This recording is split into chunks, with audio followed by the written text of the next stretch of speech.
কেমন আছেন আপনারা? অনেক সময় বসে আছেন, একটু দাঁড়ান, দাঁড়িয়ে এরপরে বসেন। একটু দাঁড়ান, একটু দাঁড়িয়ে এরপরে বসেন। একটু দাঁড়ান, একটু দাঁড়ান। হ্যাঁ, বসেন বসেন। 10 সেকেন্ড সময় দিলাম, বসেন, তাড়াতাড়ি বসেন। আলহামদুলিল্লাহি রাব্বিল মাশরিকাইনি ওয়া রাব্বিল মাগরিবাইন আল্লাযী খালাকা কুল্লা শাইইন যাওজাইন ওয়া আওজাবা আলাইনাল ইহসানা বিল ওয়ালিদাইন ওয়া নাশহাদু আল্লা ইলাহা ইল্লাল্লাহু ওয়াহদাহু লা শারীকা লাহু ওয়া আশহাদু আন্না মুহাম্মাদান আবদুহু ওয়া রাসূলুহু সাইয়্যিদুল কাউনাইন সাল্লাল্লাহু আলাইহি ওয়া আলা আলিহি ওয়া সাহবিহি ওয়া আতবাইহি আজমাইন লাইলা ওয়া নাহারান ফিত তারফাইন فقد قال الله تعالى في كلامه المجيد وبرهانه التوحيد জবান খুলে পড়েন আউযু বিল্লাহি মিনাশ শাইতানির রাজিম বিসমিল্লাহির রহমানির রহিম লাকাদ কানা লাকুম ফি রাসূলিল্লাহি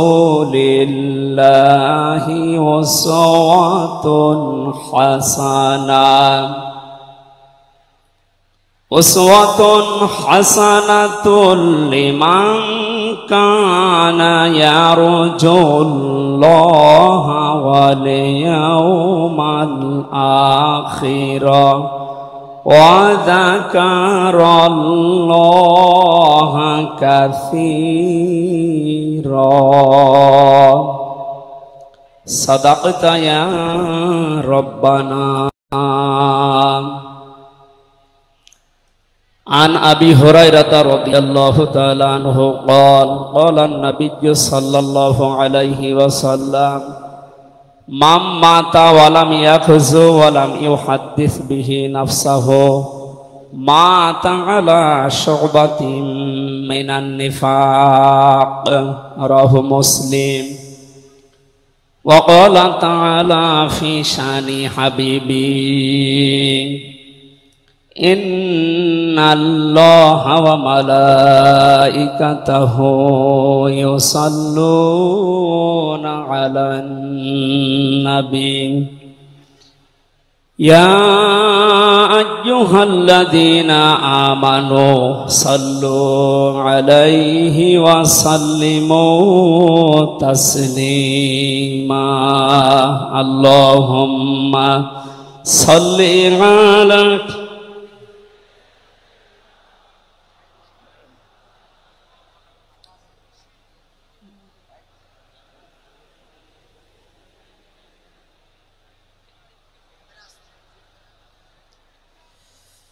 আলহামদুলিল্লাহ।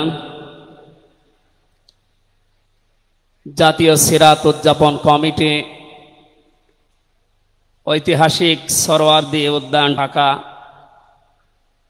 বিশ্ব মানবতার মহান বন্ধু মুহাম্মদুর রাসূলুল্লাহ সাল্লাল্লাহু আলাইহি ওয়াসাল্লামের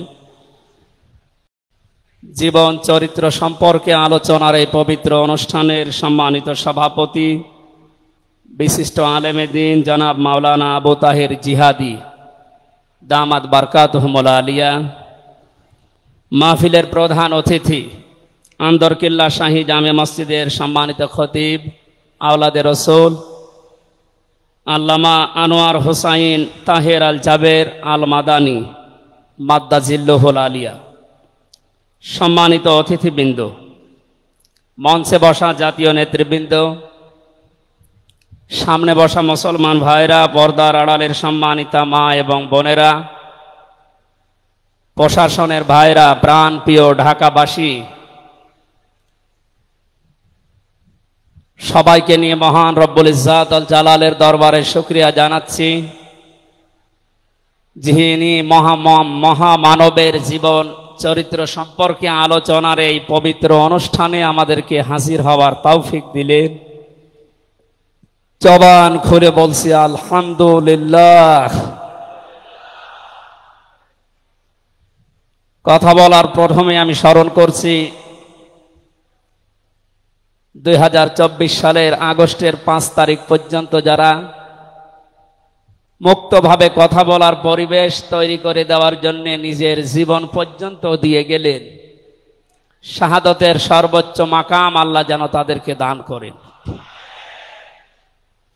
আমরা কিছু ভিডিও দেখতে পাচ্ছি, অনেকে বলছে তারা শহীদ হয়নি, তারা নিজেদের বুককে গলির সামনে, অস্ত্রের সামনে পেতে আত্মহত্যা করেছে। তারা কাদের কাছ থেকে কি পেয়ে কি খেয়ে কথা বলছেন আমি জানি না। কোরআনে কারিমে আল্লাহ তাআলা 1500 বছর আগে জানিয়েছে। শহীদ এই শব্দটা আমাদের এই বাংলাদেশ, ভারত, পাকিস্তানে যেভাবে ব্যবহার হয়, এটা এত সস্তা বিষয় না, অনেক দামি বিষয়। শহীদদের ব্যাপারে কথা যেন মানুষ উল্টা পাল্টা না বলে, এজন্য মানুষের মুখের উপরে আল্লাহ নোটিশ জারি করে দিয়েছে। আল্লাহ পাক বলেন, ওয়ালা তাকুলু লিমান ইউকতালু ফি সাবিলিল্লাহি আমওয়াত বাল আহইয়াউন ইনদা বাল আহইয়াউ ওয়ালাকিন লা তাশউরুন। সূরা বাকারার 154 নম্বর আয়াতে আমি যতগুলো তাফসীর পড়েছি, সব মুফাসসির আয়াতের ব্যাপারে একই বক্তব্য দিয়েছেন। আল্লাহ পাক তামাম দুনিয়ার সব মানুষের মুখের উপরে নোটিশ দিয়েছেন, ওয়ালা তাকুলু, কেউ এ কথা বলবা না যে মানুষগুলো আমি আল্লাহর জন্য জীবন দিয়েছে, এরা মারা গেছে, কথা কখনো বলবা না। কারণ তারা জীবিত এবং তারা, তোমরা এই বিষয়টা বোঝো না, উপলব্ধি করতে পারো না। মুখের পরে মানুষ যেহেতু অন্তর দিয়ে ধারণা করতে পারে, এজন্য আল্লাহ হৃদয়ের উপরে, অন্তরের উপরেও নোটিশ দিয়েছেন, ওয়ালা তাহসাবান্নাল্লাযীনা কুতিলু ফি সাবিলিল্লাহি আমওয়াতা বাল আহইয়াউন ইনদা রাব্বিহিম ইরযাকুন। সূরা আলে ইমরানের 169 নম্বর আয়াতে আল্লাহ জানিয়েছেন, মুখ দিয়ে তো বলাই যাবে না যে শহীদরা মারা গেছে, এমনকি অন্তরে ধারণাও আনবে না যে শহীদরা মারা গেছে, বরং তারা জীবিত এবং আমি আল্লাহর কাছে তারা রিজিক প্রাপ্ত হচ্ছে। বলেন আল্লাহু আকবার। এই আয়াতটা যে 100% বাস্তব। আমি কিছুদিন আগে গিয়েছিলাম গাইবান্ধা, বাংলাদেশ ইসলামী ছাত্র শিবিরের সদস্য ছিলেন ভাইটা। আগস্টের 5 তারিখের আগে তিনি জীবন দিয়েছেন জালিমের বুলেটের সামনে। শহীদ সাব্বির হোসাইন, 1 মাস পরে তার কবর ভেঙে গিয়েছিল এই বৃষ্টির পানিতে, তাজা রক্ত কবর থেকে বের হতে দেখা গিয়েছে। একটা মানুষ যদি খাবার না খাবে তাহলে রক্ত পেল কোথায়? এজন্য এগুলো যারা ছড়াচ্ছেন, আমরা আশা করব এই বিষয়গুলো আর সামনে নিয়ে আসবেন না। আমরা কোরআনে কারিমের আয়াতের উপরে 100% বিশ্বাস করি এবং একথা বলি, জালেমের জুলুমের সামনে যারা নিজের জীবন পর্যন্ত দিয়ে গেলেন আগস্টের 5 তারিখের আগ পর্যন্ত, প্রত্যেকেই শহীদ যাদের ঈমান আছে, এবং আল্লাহ তাদেরকে যেন শাহাদতের সর্বোচ্চ মাকাম দান করেন। বলেন আমিন। কোথায় ছিলাম আমরা আর কোথায় আছি এখনো বাস্তবতা টের পান না। কিছুদিন আগে বাংলাদেশ জামাত ইসলামের কেন্দ্রীয় আমিরে জামাত ডক্টর শফিকুর রহমান কুষ্টিয়াতে গিয়েছিলেন। প্রায় 5,000 মানুষকে নিয়ে তিনি একটা অনুষ্ঠান করলেন, যারা 16 জন শহীদ হয়েছিল কুষ্টিয়ায়। বাংলার জামাত ইসলামের পক্ষ থেকে 2 লক্ষ করে টাকা তাদের পরিবারের হাতে তিনি তুলে দিলেন। প্রায় 2.5-3 ঘন্টায় অনুষ্ঠানগুলো আমরা দেখলাম। বলেন তো, আগস্টের 5 তারিখের আগে 5,000 না, এরকম মানুষ যদি 5 জন এক জায়গায় হইতো 14টা মামলা হয়ে যেত। কোথায় ছিলাম আমরা আর কোথায় এখন পৌঁছিয়েছি, এরপরও যদি এটাকে কেউ নিয়ামত মনে না করে। গতকালকের একটা জরিপ আমি পেয়েছি, বাংলাদেশে 100 জনের 14 জন এখনো পর্যন্ত আপা আপনি ঘাবড়াবেন না, আমরা নরম হয়ে যাই, এ দলে আছে। 100 জনের কতজন? 100 জনের 28 জন এখনো পর্যন্ত থালা নেওয়ার জন্য খুব তাড়াতাড়ি করছে। আমি নাম নাই নিলাম। আনন্দের বিষয়, 100 জনের 58 জন মানুষ এখন চাচ্ছে এদেশে আল্লাহর বিধান দিয়ে জমিনটা চলুক। আগস্টের 5 তারিখ খুব বেশি দিন যায়নি। এই কয়েকদিনের ব্যবধানে যদি এই অবস্থা সৃষ্টি হয়, এই জন্য আমার মনে হচ্ছে এদেশের অনেক মুনাফিকেরা বুঝে ফেলেছে বিষয়টা, এজন্য খুব তাড়াতাড়ি করছে যে থালা আমাদের হাতে দেন।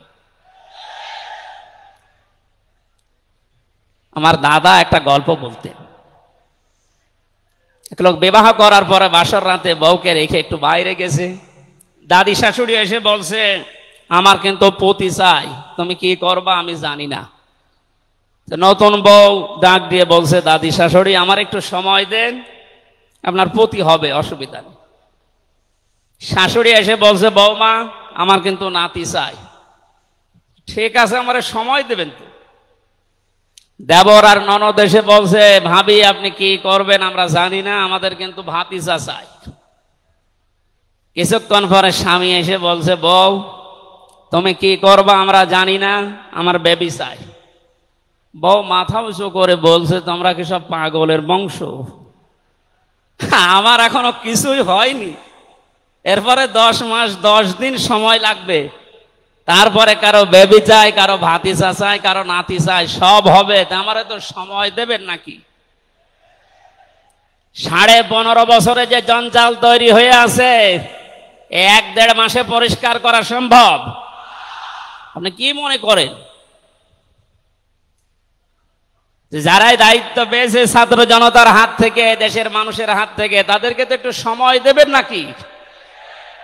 কুষ্টিয়াতে বাংলাদেশ জামাতে ইসলামের শ্রদ্ধাভাজন আমির উনি সাংবাদিকদের জানিয়েছেন, আমরা সম্মানজনক এবং যুক্তিপূর্ণ সময় তাদেরকে দিতে চাই, যেন দিনের ভোট আর রাতে না হয়।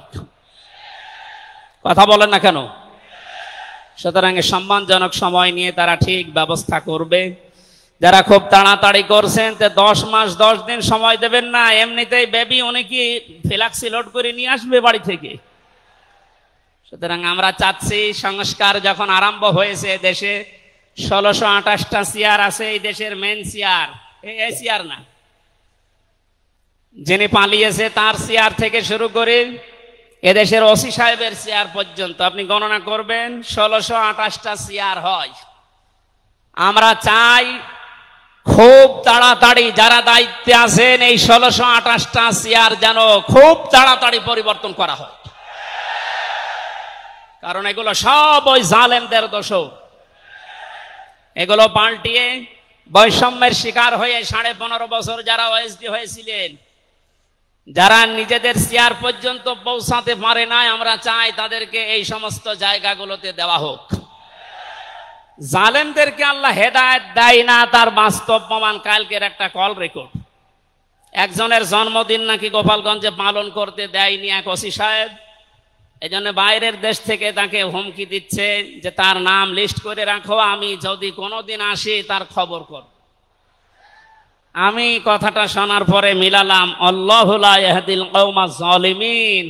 আল্লাহ যে ইহদি দিয়েছেন মোজারে, বর্তমান ভবিষ্যৎ, প্রেজেন্ট ফিউচার, আল্লাহ তাআলা জানিয়েছেন যে আমি জালেমদেরকে হেদায়েত দিচ্ছি না, দেবও না। কালকের কল রেকর্ড শোনার পরে আমার মনে হচ্ছে ওনার কপালে হেদায়েত নেই এবং আল্লাহ দেবেও না। নয়তো এত কিছু হওয়ার পরেও এই লোকটা হুমকি দিতে পারে, আপনার বিশ্বাস হয়? হেদায়েত চাই না, কারণ আমরা হেদায়েত চাইলেও আল্লাহ দেবেন না। জালেমদের হেদায়েত দেবেন না, আল্লাহ নিজে জানিয়েছেন।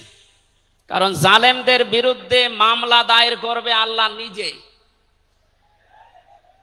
এটা আমি বানালাম। সূরা শূরা 25 নম্বর পারা 6 নম্বর পৃষ্ঠার 13 নম্বর লাইনের 42 নম্বর আয়াতে আছে, ইন্নামাস সাবিলু আলাল্লাযিনা ইয়াযলিমুনান নাস ইলা আখিরি আয়া। আল্লাহ পাক বলেন, অবশ্যই আমি আল্লাহ নিজে মামলা দায়ের করব, কেস করব, অভিযোগ দাখিল করব তাদের বিরুদ্ধে যারা মানুষ হয়ে মানুষের বিরুদ্ধে জুলুম করে। আল্লাহ ইয়াজলিমুন আল মুসলিমুনা দেননি যে মুসলমানদের উপরে যারা জুলুম করে, ইয়াজলিমুন আন নাস দিয়েছেন যারা মানুষের উপরে জুলুম করে, অত্যাচার করে। এরা আমির হামজার মামলার আসামি না, এরা সরাসরি আল্লাহর মামলার আসামি। 1628 জন যারাই ছিলেন আর আপনারা কিন্তু বাংলাদেশের কারো মামলার আসামি না, সবাই এখন আল্লাহর মামলার আসামি। মামলার বাদী যত বড় হয় মামলা তত কঠিন হয় এবং জামিন পাওয়াও তত কঠিন হয়। আপনারা জানেন আমি 3টি বছর জেলে ছিলাম। আমার যে মামলা ছিল, আমার মনে হয় যদি সাজাও লাগিয়ে দিত সর্বোচ্চ 3 মাস। কিন্তু মামলার বাদী যেহেতু একেবারে আল্লাহর ওলি, এই জন্যে বহুবার মামলা সিএমএম কোর্ট, জজ কোর্ট, হাইকোর্টে ওঠার পরও বলে না, হবে না। এই কয়েকদিন আগে মামলা আমার সব খারিজ হয়ে গেছে। আমি মনে করলাম মাননীয় আদালতকে প্রশ্ন করি যে আমার এই মামলা তো আপনার কাছে 3 বছর ছিল, এতদিন তো কিছুই করেননি, হঠাৎ এখন বলছেন কোনো দোষ নেই, সব বেকসুর খালাস করে দিলাম। মামলাটা হাতে নিয়ে উনি বলছে এর ভেতরে তো কোনো মাল ম্যাটারেস নেই, কি দিয়ে বিচার করব, সব বাদ দিয়ে দিলাম। তো এতদিন এই কথা বললে তো আমার 3 বছর জেলে থাকা লাগে না। উনি এইটাই বলতো যে হুজুর আমার হাত বাঁধা ছিল। কি বাধা ছিল? এখন যেহেতু হাত খোলা, ন্যায় বিচার করতে পারছেন, আমরা চাই এদেশে যত চেয়ার আছে সব হাত যেন আবু সাইদের মতো এভাবে খোলা থাকে। এভাবে হাত খোলা চান না? কিয়ামতের আগে কোন জালেম এদেশের চেয়ারে আর আসতে পারবে না ইনশাআল্লাহ। সতর্ক থাকা লাগবে আমাদের। এজন্য যারা তাড়াহুড়া করছেন আপনারা একটু শান্ত হন। আগে 10 মাস 10 দিন সময় দিন, বাসর হোক। কথা বলেন না কেন? আমি আর নিচে নামলাম না। আল্লাহ আপনাদেরকে সম্মতি দান করুন, আমিন।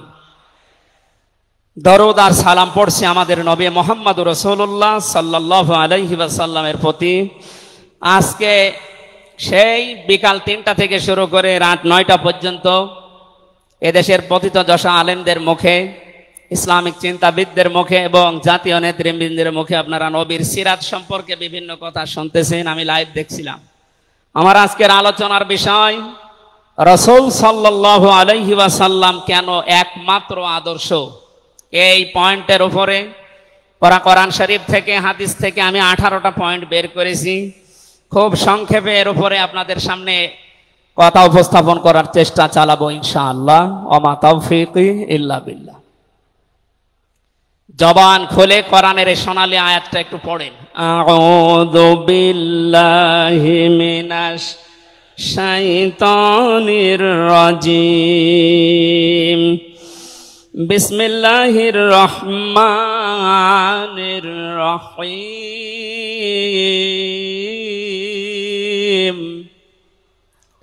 লাকাদ কানা লাকুম ফি রাসূলিল্লাহি উসওয়াতুন হাসানাহ। সাদাকতা ইয়া রাব্বানা। সূরা আহজাব 21 নম্বর আয়াতের প্রথম অংশ আমরা তেলাওয়াত করলাম। আমার আলোচনার বিষয় হচ্ছে বিশ্বনবী কেন একমাত্র আদর্শ। এই পৃথিবীতে বহু মানুষকে আমরা আদর্শের সৈনিক হওয়ার ঘোষণা দিতে শুনি। তারা স্লোগান পর্যন্ত দেয়, আমরা সবাই অমক সেনা, ভয় করি না বুলেট বোমা। আজকের আলোচনার পর এটা ক্লিয়ার হবে। বিশ্বনবী বাদ দিয়ে অন্য কারো আদর্শের সেনার ঘোষণা যদি কেউ দেয়, এ মারা গেলে নবীর সুপারিশ থেকে বঞ্চিত ও চির জাহান্নামী। আমরা যেহেতু মানুষ এবং আমরা মুসলিম, আমরা জাহান্নামে যেতে চাই না। এই ছোট্ট ভুলের কারণে এই ভুলটা আজকে শুধরিয়ে নেব ইনশাআল্লাহ। সূরা আহজাব কোন সূরা বলেন তো? এটা ক্লাস চলছে, ছাত্রের মতো জবাব দেবে। আহজাব শব্দের শাব্দিক অর্থ দল সমূহ। এর এক বচনে হচ্ছে হিজবুন। হিজবুন মানে দল। পৃথিবীতে দল আছে দুইটা। প্রশ্ন আসতে পারে, বাংলাদেশে প্রায় ৭৩টার উপরে দল, আর দল দুইটা মানে? হ্যাঁ, দল একটা হচ্ছে আল্লাহর দল, একটা হচ্ছে শয়তানের দল। আমরা সামনে বিস্তারিত এই দুইটা দলের উপরে কথা বলবো ইনশাআল্লাহ। দল করা লাগবে এই ঘোষণা আমির হামজার না আল্লাহর? এই শব্দটা শুনলে অনেকে মানধাত আমলের দিকে নিয়ে যায়। আপনি আলেম মানুষ, হুজুর মানুষ, ইমাম সাহেব মানুষ, আপনি দল দাঁড়িয়ে এগুলো করবেন কেন? কোরআনে কারিমের যদি কেউ একটা আয়াত অবিশ্বাস করে, আর ইমান থাকার কথা। আল্লাহ পাক বলেন ওয়ালতাকুম মিনকুম উম্মাতুন, তোমাদের ভেতরে অবশ্যই একটা দল থাকতেই হবে। তাহলে দল এই শব্দটা কোরআনে আছে না নেই? দল এই বাংলায় নেই, কিন্তু উম্মাতুন এই শব্দ তো আছে। আমি সেই দিন গাইবান্ধায় ওই দিন আলোচনা করার পরে একজন মুসলিম হয়েছিল, জিজ্ঞাসা করলাম। পরবর্তীতে ওই দিন আলোচনার বিষয় ছিল ভোট। উনি শিক্ষিত মানুষ, আমারে জিজ্ঞাসা করছে আপনি ভোট এ শব্দ নিয়ে আসলেন, কোরআনে হাদিসে এই শব্দ আছে? এটা তো আরবি। হ্যাঁ আছে। আমানাত শব্দটা কোরআনে আছে। তাফসিরে মারিফুল কোরআন আল্লামা শফি রহমতুল্লাহ আলাইহি আমানতের প্রায় 19টা অর্থ দিয়েছেন। তার ভেতরে অন্যতম অর্থ হচ্ছে ভোট দেওয়া, রায় দেওয়া, সমর্থন দেওয়া। সুতরাং কেউ যদি ভোট এটাকে দুনিয়ার কোনো বিষয় মনে করে এড়িয়ে যায়, সে কিন্তু মরণের পরে ধরা খাবে। কথা বলেন? আমরা আখেরাতে আদালতে ধরা খেতে চাই, আমরা বাঁচতে চাই। সুতরাং দল মাস্ট বি, করাই লাগবে। যে দলের কর্মসূচি দুইটা, তারা ভালো কাজে আদেশ করবে, অন্যায় কাজে বাধা দেবে। আল্লাহর ভাষা এরাই হচ্ছে সফল কাম দল।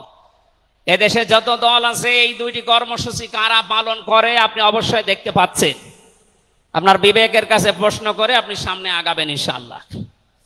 তাহলে নবীজি আমাদের জন্য একমাত্র আদর্শ কেন? এর এক নম্বরে আমি পেয়েছি তার জীবনটা আমাদের কাছে পরিষ্কার। এই কারণে পৃথিবীতে আমরা যত নেতা নেত্রীকে মেনে চলতে দেখি, যে কোনো রাজনৈতিক দলের নেতা নেত্রী আপনি হন, ওই রাজনৈতিক দলে যাকে মানেন তার চরিত্র জীবন আপনার কাছে কিন্তু পরিষ্কার না। কথা বলে না কেন? আমি নাম ধরেই বলছি, আওয়ামী লীগ যারা করতেন, এখন আওয়ামী লীগ দেশে আছে কিনা আমি জানি না, আছে বললাম ওই যে 14%, ওরাও এখনো পর্যন্ত তওবা করে ফিরে আসার চেষ্টায় আছে। আল্লাহ যেন তাদেরকে তাওফিক দেন। আর যদি হেদায়েত না থাকে দোয়া করেও তো হবে না, আল্লাহ যেন তাদেরকে মায়ের কাছে পাঠিয়ে দেন। একটু আস্তে বলেন ভাই, এটা জোরে বলার দরকার নেই।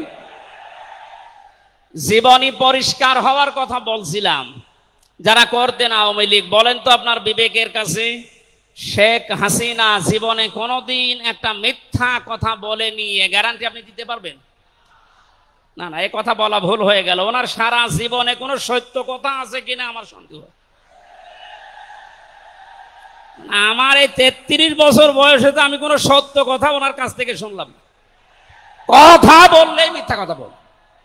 ওইটা নয়, বাদ দিলাম। আর আমি আর একজনের ধরি, বিএনপি যারা করেন, খালেদা জিয়া জীবনে একটা মিথ্যা কথা বলেনি, এ কথা আপনি গ্যারান্টি দিতে পারবেন? জামাত ইসলাম যারা করে তারা এ কথার গ্যারান্টি দিতে পারবেন যে মরহুম শহীদ মতিউর রহমান নিজামী জীবনে মিথ্যা কথা বলেনি? বলেন না। চরমনাই পীরের মুরিদ যারা, তারা কি গ্যারান্টি দিতে পারে সৈয়দ রেজাউল করিম জীবনেও মিথ্যা কথা বলেনি? একজনের ব্যাপারে গ্যারান্টি আছে, আল্লাহ নিজে গ্যারান্টি দিয়েছেন, তার 63 বছরে একটা মিথ্যা কথা নেই।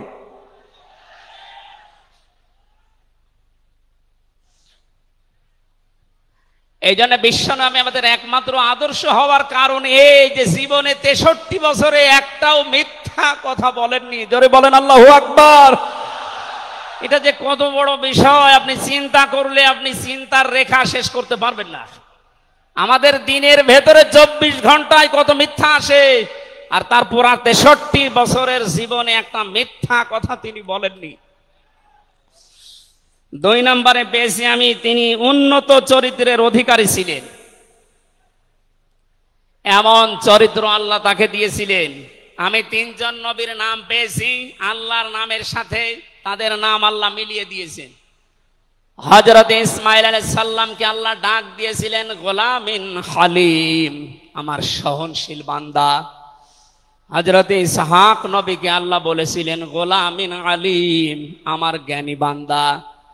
আর মুহাম্মদুর রাসূলুল্লাহকে আল্লাহ ডাক দিয়েছেন ওয়া ইন্নাকা লাআলা খুলুকিন আযীম। জোরে বলেন আল্লাহু আকবার। বৃষ্টি হচ্ছে না বাইরে?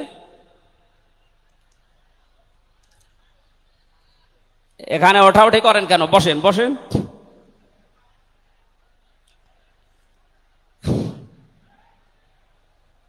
এই কোরআনের আলোচনার ভেতরে কথা বললে কিন্তু গুনাহ হবে ভাই, কথা বলা যাবে না। কষ্ট হলে ওইভাবে থাকেন, কথা বলবেন না। 3 নম্বরে পেয়েছি আমি সূরা ইউনূসের 58 নম্বর আয়াতে আল্লাহ তাআলা জানিয়েছেন বিশ্ব নবী তোমাদের জন্য একমাত্র আদর্শ হওয়ার কারণ তিনি শ্রেষ্ঠ সম্পদ। قل بفضل الله وبرحمته فبذلك فليفرحوا هو خير مما يجمعون। নবী আপনি বলুন, তামাম দুনিয়ার মানুষেরা যা গেইন করে, যা অ্যাচিভ করে, যা অর্জন করে, যা কিছু পেয়ে আনন্দে আছে, আমি আল্লাহর কাছে এই পৃথিবীর শ্রেষ্ঠ সম্পদ হচ্ছে আপনি। জোরে বলেন আল্লাহু আকবার। সুতরাং আপনার আদর্শ পেয়েছে যারা, সে মানুষগুলো যেন আনন্দে থাকে, তারা যেন খুশি হয়। এজন্য আগস্টের 5 তারিখের আগ পর্যন্ত এদেশের 100 জনের মাত্র 15 জন মানুষ বিশ্ব নবীকে একমাত্র আদর্শ মানতেন। তারা খুশি ছিলেন, রাজি ছিলেন। মাত্র 1 মাস কয়েক দিনের ব্যবধানে এই যে 100 জনের এখন 58 জন মানুষ বিশ্ব নবী ছাড়া আর কাউকে বুঝতে চাচ্ছে না। সময়টা যেতে জেনে দেশের 100 জনের 100 জন মানুষ চাইবে বিশ্ব নবী ছাড়া কারো আদর্শ মানি না। সংক্ষেপ করছে আমাদের প্রধান অতিথি এসে পড়েছেন, এই জন্য 4 নম্বরে পেয়েছি এই পৃথিবীর ময়দানে বিশ্ব নবী মুহাম্মদুর রাসূলুল্লাহ হচ্ছেন আল্লাহর পক্ষ থেকে আমাদের জন্য, বিশেষ করে মুমিনদের জন্য সবচাইতে বড় অনুগ্রহ। সূরা আলে ইমরানের 164 নম্বর আয়াতে আল্লাহ ঘোষণা দিচ্ছেন লাকাদ মান্নাল্লাহু আলাল মুমিনিনা ইয লাকাদ মান্নাল্লাহু আলাল মুমিনিনা ইয বাআসা ফীহিম রাসূলা ইলা আখিরি আয়া। অবশ্যই মুমিনদের জন্য এই পৃথিবীর ময়দানে বিশ্বনবী মুহাম্মদুর রাসূলুল্লাহ আল্লাহর পক্ষ থেকে একটা অনুগ্রহ। আমরা এক একটা আয়াতের ভেতরে বিভিন্ন তাফসীর অনুযায়ী যত কথা আল্লাহ জানিয়েছেন নবীর সম্পর্কে, এই প্রচন্ড গরম আপনাদের কষ্ট হবে যেন আমি খুব সামারাইজ করছি। 6 নম্বরে পৃথিবীর ময়দানে বিশ্বনবী একমাত্র আদর্শ হওয়ার পেছনে কারণ এই, তিনি গোটা জাহানের জন্য ছিলেন একমাত্র রহমত। সূরা আম্বিয়ার 107 নম্বর আয়াতে আল্লাহ এই ঘোষণা দিয়েছেন ওমা আরসালনাকা ইল্লা রাহমাতাল লিল আলামিন। বলেন আল্লাহু আকবার। আল্লাহ আলম বলেন না যে শুধু পৃথিবীর জন্য, আলামিন যত জগৎ আল্লাহ বাজিয়েছেন আর যত জগতে আল্লাহর যত সৃষ্টি আছে, এতানাজ্জালুল আমরু বাইনাহুন্না, প্রতিটি জগতে ওই সৃষ্টি অনুযায়ী আল্লাহর বিধিবিধান নাজিল হচ্ছে। যেখানেই যে সৃষ্টি আছে প্রত্যেকটা সৃষ্টির জন্য মুহাম্মদুর রাসূলুল্লাহ হচ্ছেন আল্লাহর পক্ষ থেকে রহমত। বলেন সুবহানাল্লাহ। সেই রহমতকে হযরতে হালিমাতুস সাদিয়া চিনেছিলেন। কোলে নেওয়া থেকে শুরু করে বাড়ি পর্যন্ত যেখানে নিয়ে গেছেন, সিরাত ইবনে হিশাম বলছে সব জায়গায় হালিমাতুস সাদিয়া বিশ্ব নবীর মাধ্যমে আল্লাহর রহমত পেয়েছিলেন। সিরাত বিশ্বকোষের ভেতরে পেয়েছি আল্লাহর নবীকে হযরতে হালিমাতুস সাদিয়া যেদিন কোলে তুলে নিলেন, হযরতে হালিমা বলেন আমার স্তনে দুধ ছিল না। মুহাম্মদুর রাসূলুল্লাহকে কোলে নেওয়ার সঙ্গে সঙ্গে আমাদের স্তন, আমার স্তন দুইটাই দুধে পরিপূর্ণ হয়ে গেছে। আমি ডান স্তন তাকে দিলাম, তিনি পান করলেন। বাম স্তন তাকে দিয়েছি, সঙ্গে সঙ্গে তিনি মুখ বের করে নিলেন। হযরতে হালিমা বলেন আমি একবার, দুইবার, তিনবার মুহাম্মদুর রাসূলুল্লাহর মুখে আমার স্তন দিয়েছিলাম। তিনবারই মুহাম্মদ সাল্লাল্লাহু আলাইহি সাল্লাম স্তন থেকে মুখ বের করে নিয়েছেন। চোখের ইশারা দিয়ে যেন আমাকে বসাতে চাই, মা হালিমা জোর করেন কেন? ডান স্তন এটা আমার অধিকার ছিল, আমি পান করেছি। বাম স্তন এটা আমার অধিকার না। আমি জানি আপনার একটা সন্তান আছে, তার নাম আব্দুল্লাহ, এটা আমার দুধ ভাই আব্দুল্লাহর অধিকার।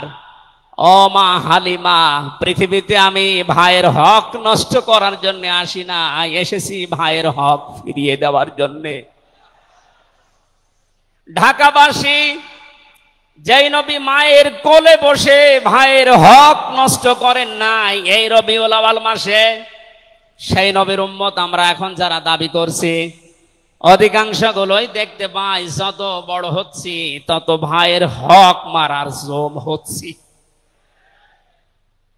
এটা তো রবিউল আউয়ালের শিক্ষা ছিল না। হযরতে হালিমা বলেন তাকে যে গাধার উপরে তুললাম দুর্বল ছিল, সঙ্গে সঙ্গে সবল হয়ে গেছে। বাড়িতে পৌঁছাতে দেরি, কুয়ায় পানি ছিল না, কুয়া ভর্তি হয়ে গেছে। খেজুর গাছে খেজুর ছিল না, বিশ্বনবী মুহাম্মদুর রাসূলুল্লাহ যেহেতু রহমত, আমার খেজুর গাছে খেজুর পরিপূর্ণ হয়ে গেছে। সুতরাং ওনাকে যেখানেই নেওয়া হয় সেখানে যদি রহমত আসে, আমাদের এই মাথা থেকে পা পর্যন্ত, রান্নাঘর থেকে আন্তর্জাতিক জীবন পর্যন্ত, আজকের এই সিরাত অনুষ্ঠানে যদি সিদ্ধান্ত নিয়ে যেতে পারি সব জায়গায় তাকে ছাড়া কাউকে মানব না, অবশ্যই আল্লাহ পাকে 56,000 বর্গ মাইল রহমত বরকত দিয়ে ভরে দেবেন। কথা বলেন ঠিক কিনা? আল্লাহ যেন এটা দেন আমাদের মাধ্যমে, বলেন আমিন। 6 নাম্বারটা 7 নাম্বারটা খুব গুরুত্বপূর্ণ, এইটার ব্যাখ্যা করার জন্য আমি 8-10 মিনিট সময় নিলাম, একটু খেয়াল করবেন। বিশ্বনবী আমাদের একমাত্র আদর্শ, এই কারণে 7 নাম্বার পয়েন্টে আমি কোরআন থেকে নিয়েছি। গণা মাপের গ্যারান্টি শুধু তার আদর্শ অনুসরণের মাধ্যমে। পৃথিবীতে বহু মানুষ আছে, বহু বিশ্ব নেতার দাবি অনেকে করছে, অনেকে বিশ্ব মানবতার দাবি করছে, অথচ বিশ্ব নেতা হওয়ার জন্য যে 7টা কোয়ালিটি লাগে আমরা অধিকাংশ মানুষের ভেতরে পাই না, আন্দাজে শুধু ঢোল বাজায়। এ পৃথিবীতে বিশ্ব নেতার দাবি করতে পারেন নবীরা, রাসূলরা। কথা বলেন ঠিক কিনা? এই পৃথিবীতে বিশ্ব নেতৃত্ব দেওয়ার দাবি করতে পারে নবী রাসূলরা। এ কথার সাথে একমত আছেন? আমরা একজন নবীর নাম বলছি, হযরত ঈসা রূহুল্লাহ। তিনি জন্মের পরে তার জাতির লোকেরা তাকে অবৈধ, হারামজাদা, এরকম উল্টা পাল্টা নাম দিয়ে ডাকতো। হযরতে মরিয়ম আলাইহিস সালামের কাছে যখন জিজ্ঞাসা করেছে জাতির লোকেরা বিয়ে হয়নি, সন্তান পেলে কোথায়, খুব খেয়াল করে শুনবেন। হযরতে মরিয়ম ইশারা দিয়েছিলেন দোলনার দিকে, ফাশারাত ইলাইহি ক্বালু কাইফা নুকাল্লিমু মান কানা ফিল মাহদি সাবিয়্যা। তিনি ইশারা দিয়ে বললেন এই যে দোলনায় যে ছেলেটা আছে ওকে জিজ্ঞাসা করো ওর জন্মের পরিচয় বলতে পারবে। ওরা বলছে ছোট্ট বাচ্চা কথা বলবে কি করে? সঙ্গে সঙ্গে দোলনা থেকে হযরতে ঈসা তারা এই জাতির লোকের এই কথার উত্তর দিয়েছেন, জবাব দিয়েছেন, ক্বালা ইন্নী আবদুল্লাহ আতানিয়াল কিতাবা ওয়া জাআলানি নাবিয়্যা ওয়া জাআলানি মুবারাকান আইনামা কুনতু ওয়া আওসানি বিস-সালাতি ওয়াজ-যাকাতি মা দুমতু হাইয়্যা। বলেন আল্লাহু আকবার। দলনা থেকে হযরত ঈসা বললেন, আমি অবৈধ সন্তান না, আমি জারজ না, আমি আল্লাহর বান্দা। আল্লাহ পাক আমাকে জামানায় নবী করে পাঠিয়েছেন এবং আমাকে সামনে কিতাব দেবেন। আমাকে তিনি ওসিয়ত করেছেন, আদেশ দিয়েছেন আমি যেন সালাত আদায় করি, যাকাত আদায় করি যতদিন আমি জীবিত আছি। আমার মায়ের সাথে যেন আমি ভালো ব্যবহার করি। এখানে কয়েকটা পয়েন্টের দিকে তাকান।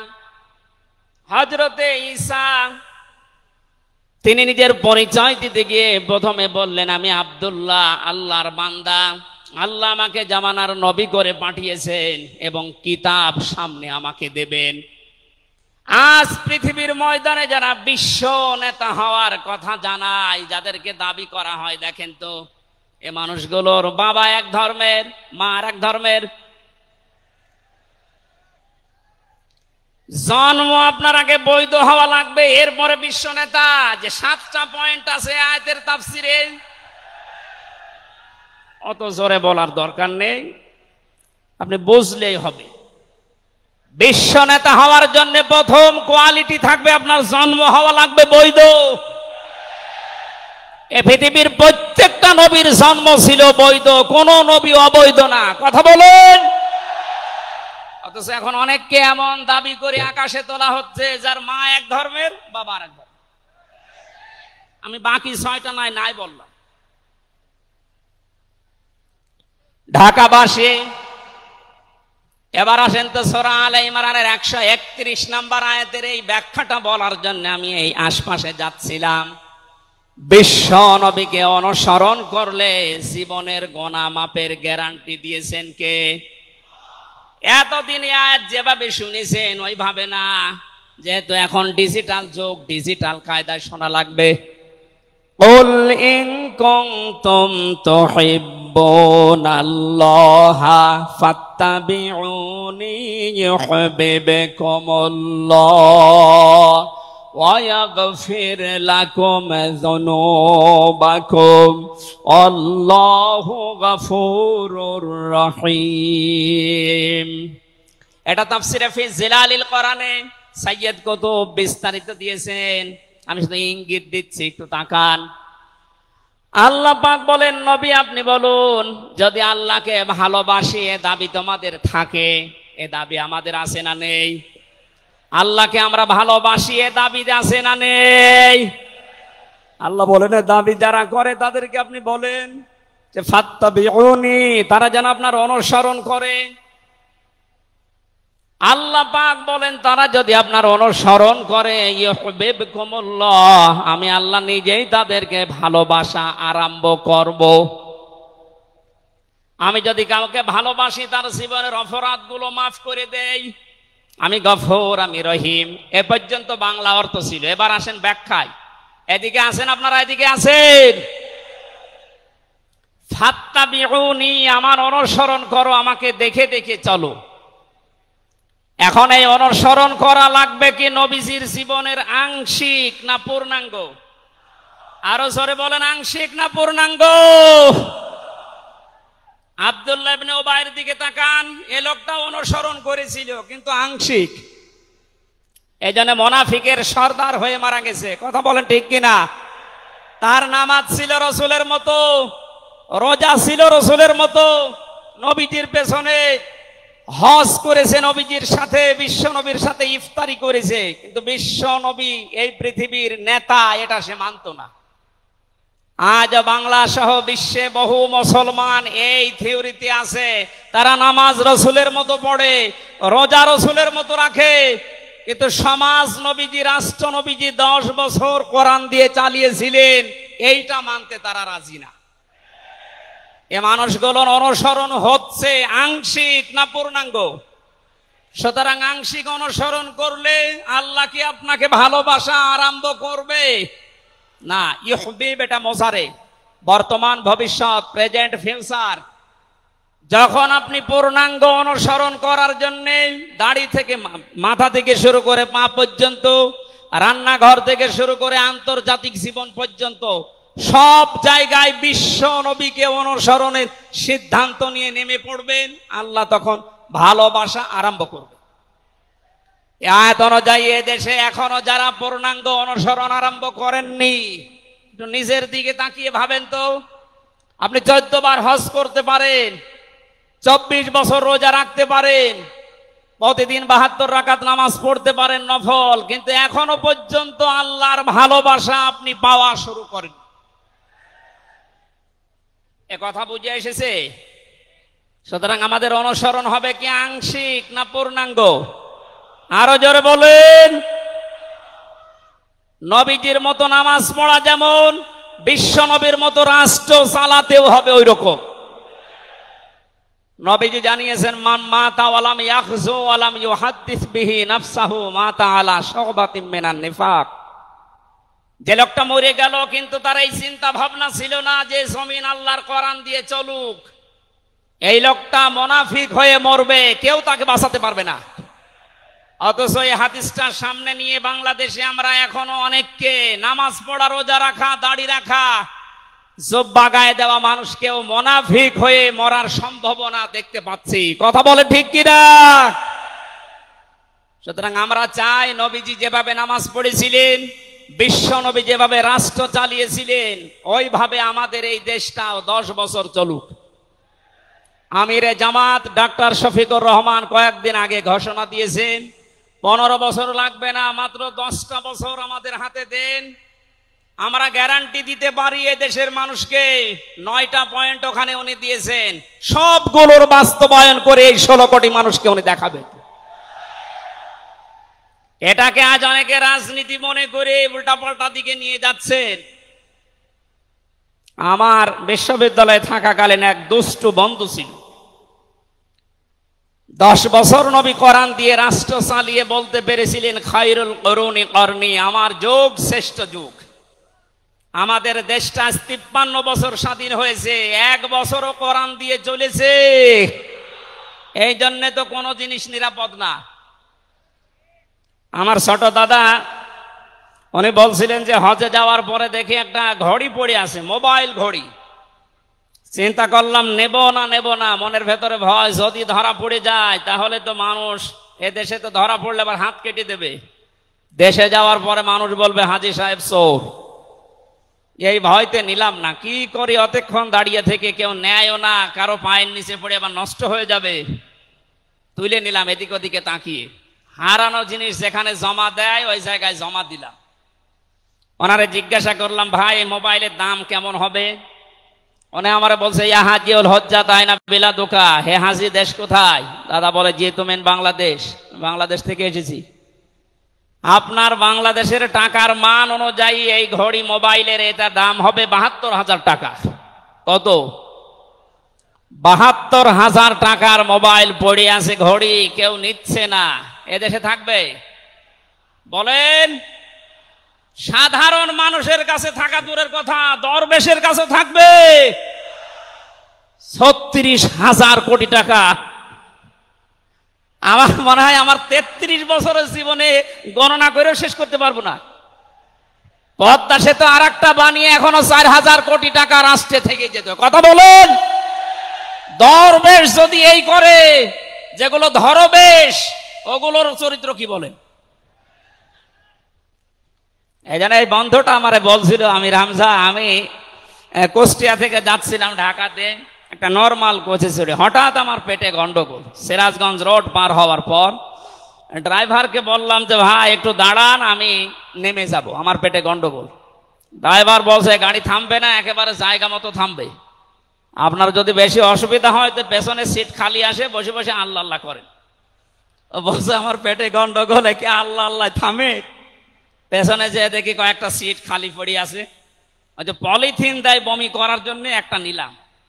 দুই সিটের মাঝে বসে ওই কাজ করলাম। চিন্তা করলাম এটা যদি রেখে চলে যায় তাহলে আমার তো বদনাম হয়ে যাবে। পকেট থেকে একটা সাদা রুমাল ছিল, ওইটা বের করলাম, টাইট করে বাঁধলাম, পেছনের চালানা খুলে ফেলে দেব। আল্লাহর ইশারা পেছনে আসছিল মোটরসাইকেলওয়ালা, পড়বে কি পড়বে একেবারে মোটরসাইকেলের সামনে। ও বলছে জানলা দিয়ে তাকিয়ে আছি, দেখলাম মোটরসাইকেলওয়ালা এদিকে ওদিকে তাকিয়ে ও মনে করছে নতুন রুমালে থপ করে পড়লো কি। এ রুমাল যখন নতুন, ভেতরের জিনিসও মনে হয় নতুনই হবে। ও বলে তুলে নিল, ও বাড়ি যে টের পাবে যে কোন নতুন জিনিস। এই জন্য বলছে হামজা, আমাদের দেশে পায়খানা পর্যন্ত নিরাপদে নেই, এর বাস্তব প্রমাণ আমারটা। অথচ আমির জামাত গ্যারান্টি দিয়েছেন চুরি থাকবে না, শুধু পায়খানা না, ৩৬,০০০ কোটি না, ৩৬ পয়সাও চুরি হবে না। 10 বছরের জন্য ছেড়ে দেন দেশটা। আপনারা ওনার সাথে একমত কিনা? কারা কারা ওনাদের হাতে দিতে চান দেখে? লিল্লাহি তাকবীর।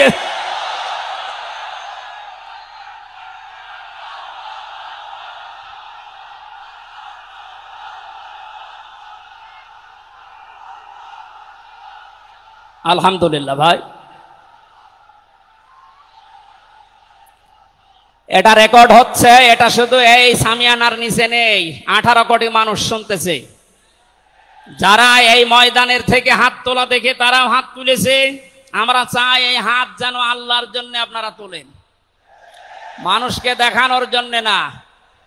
সুতরাং আমরা যদি বিশ্ব নবী মুহাম্মদুর রাসূলুল্লাহর অনুসরণ আংশিক করি, আল্লাহর ভালোবাসা পাওয়া এখনো আমরা আরম্ভ করিনি। এই হিসাবে দেশের অনেক পীর, অনেক ইমাম, অনেক খতিব, অনেক আলেম, অনেক জনতা এখনো আল্লাহর ভালোবাসা পাওয়া আরম্ভ করেনি। গুনাহ মাফ, জান্নাত তো দূরের কথা। কারণ আল্লাহর ভালোবাসা যে পাওয়া আরম্ভ করবে, তার জীবনের গুনাহগুলো আল্লাহ মাফ করবে, তাকে জান্নাতে দেবে। সুতরাং রাসূলুল্লাহ আমাদের একমাত্র আদর্শ হওয়ার কারণেই তাকে অনুসরণ করলে এ গ্যারান্টি পাওয়া যায় যে জীবনের গুনাহ আল্লাহ মাফ করে দেন। জোরে বলেন সুবহানাল্লাহ। 9 নম্বরে পেয়েছি, বিশ্ব নবীর সাথে কেউ যদি বিয়াদবি করে তাহলে সে ধ্বংস হয়ে যাবে। আপনি তাকান, তার আপন চাচা আবু লাহাব, এরা যদি সিরাতুন নবী মাহফিল, আমাদের ঢাকাতে এগুলো হয়তো নেই, এগুলো চট্টগ্রাম আর সিলেট বিভাগে বেশি পাওয়া যায়। রবিউল আউয়াল মাস আজকে শেষ, এ মাস আসলেই অনেককে দেখি নবীর জন্ম নিয়ে, নবীর মিলাদ নিয়ে আনন্দে আত্মহারা হয়ে যায়।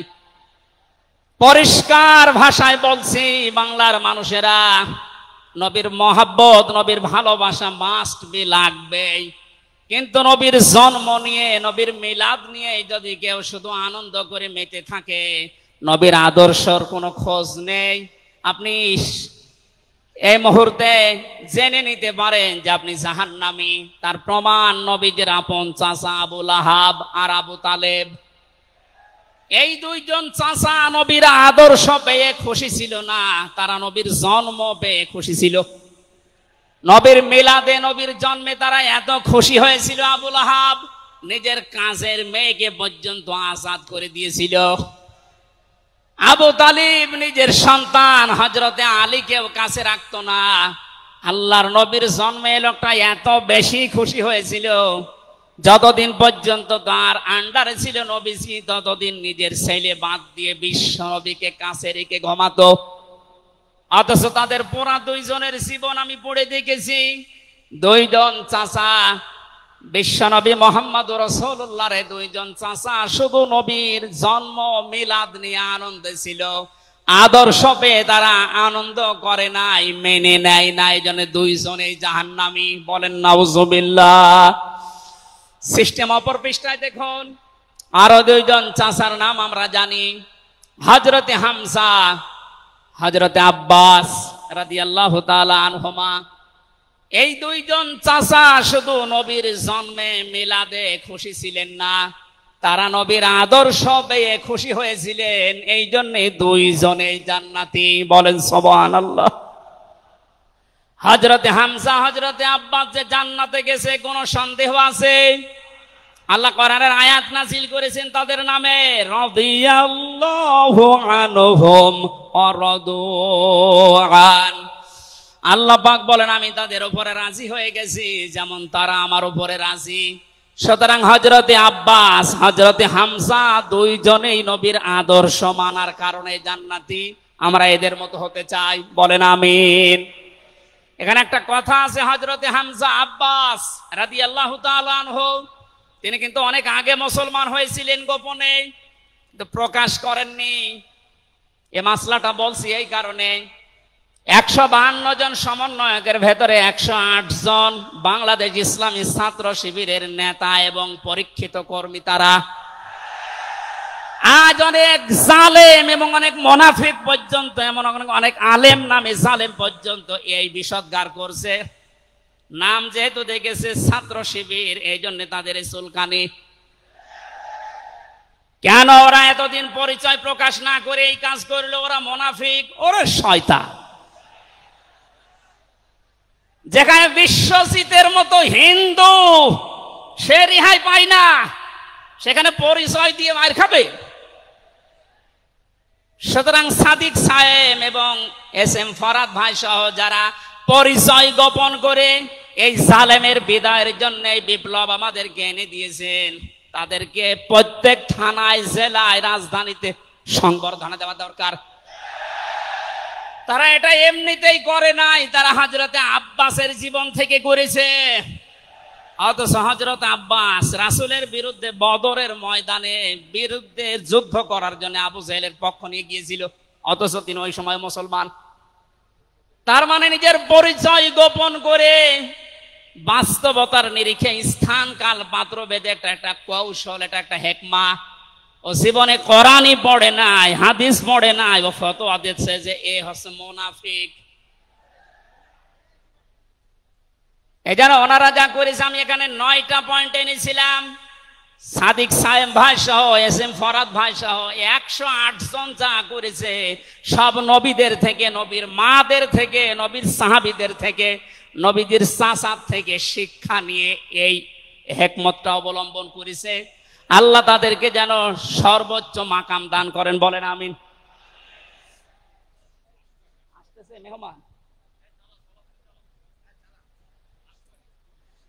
বেয়াদবি করলে যে মানুষের জীবন ধ্বংস হয়ে যায় রাসূলের সাথে, তার প্রমাণ পেয়েছি নবীর চাচা আবু লাহাবের জীবন থেকে। বিশ্ব নবী যখন সাফা মারওয়া এই পাহাড়ের উপরে উঠে দাওয়াত দিচ্ছিলেন, এই লোকটা ডাক দিয়ে বলেছে, তাব্বালাকা লিহাজা জামাতানা ইয়া মুহাম্মদ, হে মুহাম্মদ তুমি ধ্বংস হয়ে যাও। তাফসিরের কিতাবে সূরা লাহাবের তাফসিরে পড়েছি, আবু লাহাব মুহাম্মদুর রাসূলুল্লাহকে শুধু ধ্বংস হয়ে যা এ কথা বলে নাই। সামনে একটা পাথর ছিল, পাথরটা হাতে নিয়ে নবীজির দিকে এভাবে নিক্ষেপ করেছিল।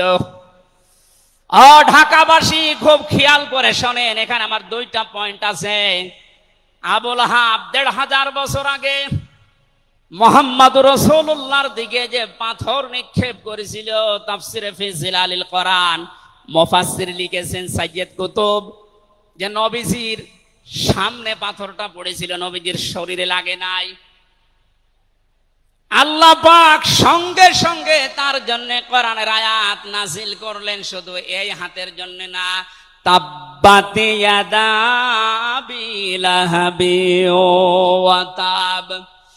ইয়াদানে ছিল শব্দটা, ইয়াদাদি বচন আল্লাহ দিয়েছেন, অথচ আবু লাহাব পাথর নিক্ষেপ করেছিল কয় হাত দিয়ে? আরো জোরে আরেকবার বলেন। আল্লাহ যে তার 2 হাতই ধ্বংস করে দিলেন। জবাব দিয়েছেন মুফাসসির এইভাবে, আবু লাহাব যদিও এভাবে পাথর নিক্ষেপ করেছিল 1 হাত দিয়ে, কিন্তু তার এই বাম হাত একটু নড়াচড়া করে সাপোর্ট দিয়েছিল। আপনি যদি এখান থেকে একটা কোনো কিছু নিক্ষেপ করেন এভাবে, এই হাত দিয়ে শুধু কাজ হবে না, এই হাতও নড়াচড়া করে সাপোর্ট দেবে। আল্লাহ এইটাও সহ্য করেন নাই। নবীজির বিরুদ্ধে যারা অবস্থান নিয়েছে, যে যতটুকু তার সাথে যারা সাহায্যে ছিল, সহযোগিতায় ছিল, আল্লাহ তাদেরকেও ধ্বংস করে দিয়েছেন। এই 15.5 বছরে আল্লাহর নবীর আদর্শকে, তার শিক্ষাকে শিক্ষা ব্যবস্থা থেকে ডাইরেক্ট ডান হাতের মতো, অনেকে বাম হাতের মতো পেছন দরজা দিয়ে নাড়াচাড়া করে উল্টিয়ে ফেলেছিলেন। এই কথা বলেন না কেন? হযরতে আবু বকর আর নবীজির সেই সারে গারে সুরের সেই ঘটনাটা আমাদের শিক্ষা ব্যবস্থা এখন আর নেই। এগুলো তুলে ওখানে বাবার জীবনী বসিয়েছেন।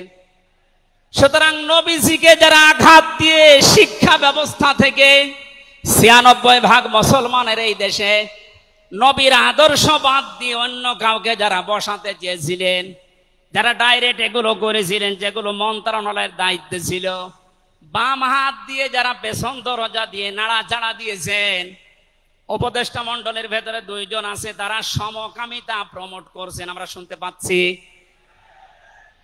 পাঠ্যপুস্তকে যে পরিবর্ধন আনার চেষ্টায় আছেন, ৯৬% মুসলমান কিন্তু ঘুমিয়ে যায়নি, এরা এখনো জেগে আছে। আমিরে জামাত কুষ্টিয়ায় সেদিন ঘোষণা দিয়েছে, দেশের মুসলমানেরা এখন আর 5 তারিখের আগের মতো ঘুমিয়ে নেই, সব সজাগ আছি আমরা। আরো জোরে বলেন। সুতরাং যারা ডান হাত দিয়ে চেষ্টা করছেন আল্লাহ বিরোধী, রাসূল বিরোধী, মানবতা বিরোধী এই কাজগুলোকে প্রমোট করার জন্য, বাস্তবায়নের জন্য, আর পেছনের দরজা দিয়ে যারা বিভিন্ন নাম নিয়ে আবুল আহাবের বাম হাতের মতো নাড়াচাড়া দিচ্ছেন, আল্লাহ পাক যদি ধরে আবুল আহাবের মতো ডান হাত বাম হাত সব কিন্তু ধ্বংস করে ছাড়বে। এজন্য আমরা সাবধান বাণী উচ্চারণ করছি। এগুলোই যারা আছেন, আমি নাম নিলাম না, ছাত্র জনতা যেভাবে আপনাদেরকে উপদেষ্টা বানিয়েছে, আপনি 152 জনের 108 জনের দেখতে পারছেন না। এই মানুষগুলো কি চাই? 108 জন না, আমি 152 জনের সাথে যোগাযোগ রেখে দেখেছি, সবাই চায় এদেশে আল্লাহর বিধান চালু হোক। এই রবিউল আউয়াল মাসে রাসূলের চরিত্র যেভাবে শুনি, ওটা যেন বাস্তবে দেখতে পাই, সেটা চালু হোক। 53 বছর তো দেখলে বাবা চালিয়েছিল, দুর্ভিক্ষে মরিছে অনেকে, আমি দেখি না, আমার তো 33 বছর, এ মুরব্বীরা দেখেছি। স্বামী চালিয়েছিল অনেকের চাচা চালিয়েছে 9 বছর, ভাবি চালিয়েছে, এমনকি বউ চালিয়েছে, এটা তো দেখলাম। এখন শুধুমাত্র কোরআন দিয়ে চললে, নবীর আদর্শ দিয়ে চললে দেশটা কেমন দেখা যায় এটা দেখতে বাকি আছে। এটা আপনারা দেখতে চান না সামনে?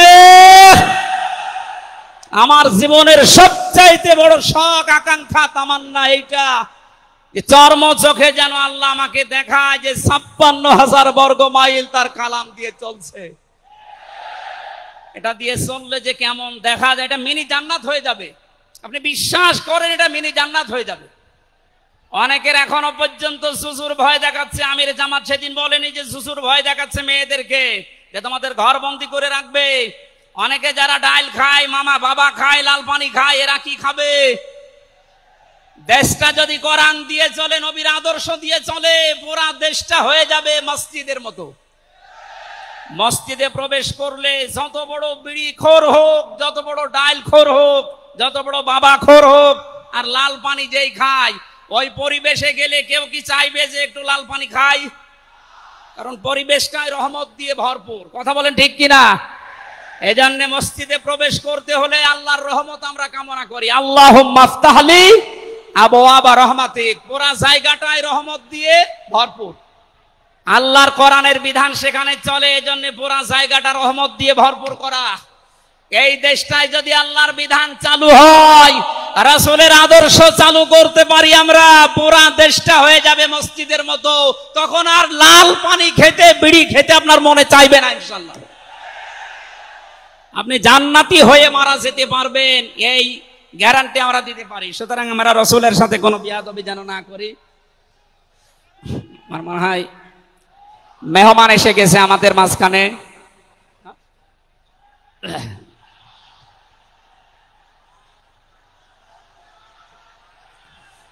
লিল্লাহি তাকবীর। আওলাদে রাসূলের আগমন, আওলাদে রাসূলের আগমন। আমাদের মাহফিলের প্রধান অতিথি আওলাদে রাসূল আল্লামা আনোয়ার হোসাইন তাহের আল জাবেরি আল মাদানী মাদ্দাজিল্লাহুল আলী আমাদের মাঝে এসে গেছেন। আমরা যে প্রচন্ড গরমে আপনারা কষ্ট পাচ্ছেন এবং উনি যেহেতু এসে গেছে এখন আর কথা বলা মনে হয় ঠিক হবে না। আমি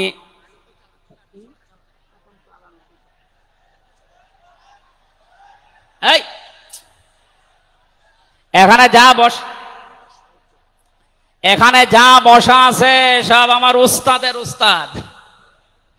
এই জন্য আমি কথা বলতে চান, পয়েন্টগুলো শেষ করছি। 10 নম্বরে পেয়েছি তিনি শরীয়ত প্রণেতা, হ্যাঁ বললে হালাল, না বললে হারাম, সুতরাং তার সম্মান অনেক বেশি। 11 নম্বরে তিনি ছিলেন দাঈ ইলাল্লাহ, তিনি ডাকতেন শুধুমাত্র আল্লাহর দিকে। কার দিকে? আমি একটা পয়েন্ট এখানে বলি, খুব খেয়াল করে শুনবেন। সূরা হামিম সেজদার 33 নম্বর আয়াতটা এতদিন যেভাবে শুনেছেন ওইভাবে না, একটু ভালো করে খেয়াল করে শোনেন। আল্লাহ পাক বলেন, ওমান আহসানু কাওলাম মিম্মান দাআ ইলাল্লাহি ওয়া আমিলা সালিহান ওয়া ক্বালা ইন্নানি মিনাল মুসলিমিন। ওই লোকটার কথার চাইতে আর উত্তম কথা কে বলে দুনিয়ায়? যে লোকটা আল্লাহর দিকে মানুষকে ডাকে, নিজে ভালো ভালো কাজের আঞ্জাম দেয়, আর নিজে পরিচয় ওপেন করে যে আমি একজন মুসলমান। আমি কি বাংলার মুসলমানেরা? আপনি আয়াতের দিকে 3টা বিষয় খেয়াল করেন। এদেশে কম বেশি আমরা 96% যেহেতু মুসলমান, এই জন্য আল্লাহর দিকে আমরা ডাকি, এটা আমি মেনে নিলাম। 2 নম্বরে ভালো ভালো কাজের আঞ্জাম আমরা নিজের জায়গা থেকে,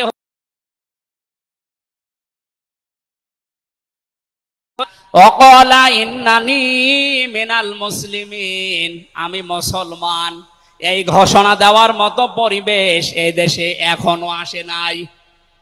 কথা বলুন, এখন এমন জায়গা অনেক আছে যেখানে আমি মুসলমান এ কথা বলা এখনো সম্ভব না।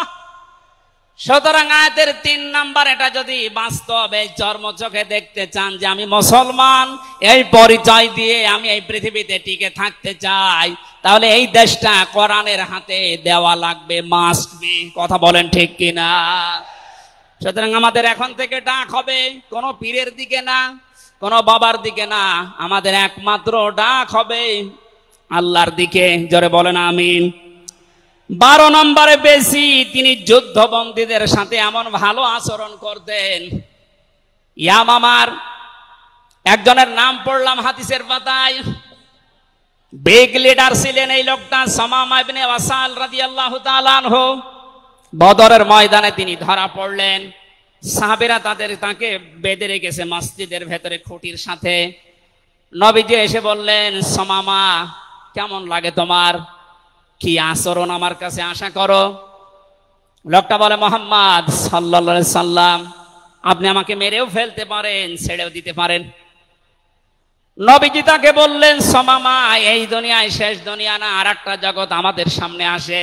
ইসলামের বিশাল কিছু তার সামনে তুলে ধরলেন। বাড়িতে যাওয়ার পরে নিজের হাতে রান্না করে খাবার পাঠালেন তার জন্য। দ্বিতীয় দিন আবার তাকে দাওয়াত দিলেন ইসলামের।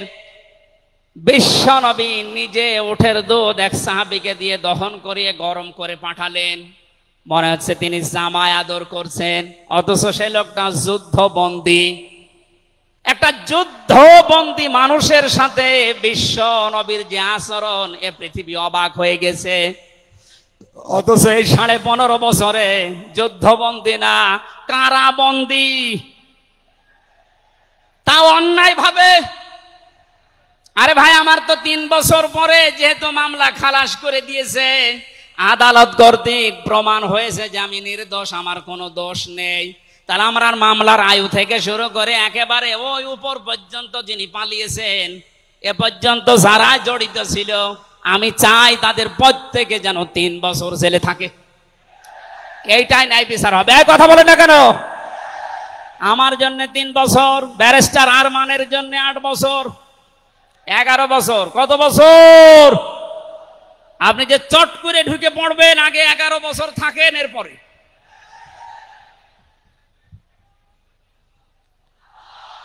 সুতরাং বাস্তবতা এইটাই। শত্রুদের সাথে তিনি যুদ্ধবন্দীদের সাথে কি আচরণ করলেন, আর আমরা অন্যায় ভাবে কারাবন্দীদের সাথে, আমি তো অন্যেরটা জানি না, নিজেরটার সাথে বলছি, এই যে মুরব্বী মানুষ বসে আছে মাওলানা রফিকুল ইসলাম খান, এই মুরব্বীর পায়ে বেড়ি দিয়ে, হাতে হ্যান্ডকাপ দিয়ে, মাথায় দড়ি দিয়ে মনে হচ্ছে গরু টেনে নিয়ে যাচ্ছে। আমার 11 ঘন্টা টাঙিয়ে রেখেছিল, অথচ নিজেরাই বলছিল যে আপনার কোনো দোষ নেই, আমরা জানি। তো দোষ নেই, আমরা ধরে রেখেছেন কেন, ছেড়ে দেন। বলে না, উপরের নির্দেশ। কোথায় পৌঁছিয়েছিল দেশটা।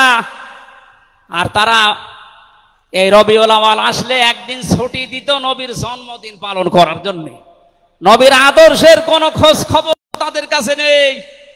এই উসামা ইবনে ওয়াসাল নবীজির আচরণ দেখে শেষ পর্যন্ত বাপদাদার ধর্ম ত্যাগ করে ইসলাম কবুল করেছিলেন।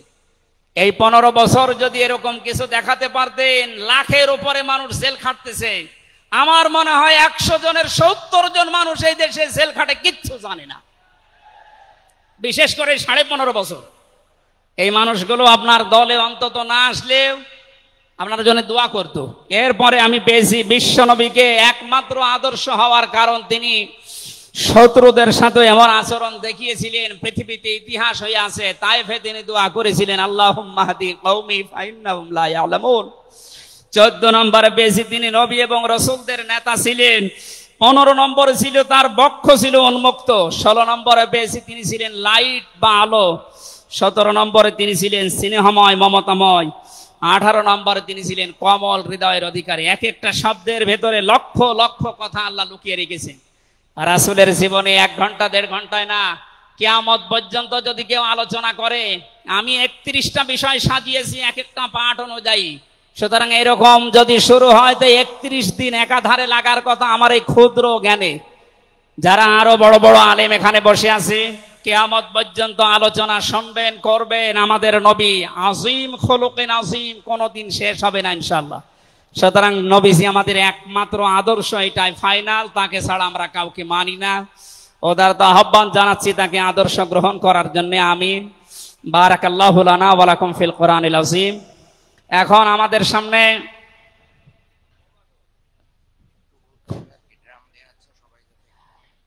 এমনিতেই অনেক খরচ হয়েছে মাহফিলের জন্য, আপনারা দেখতে পাচ্ছেন কত টাকা খরচ। আপনি হিসাব করলে আপনার হিসাবে ধরবে না।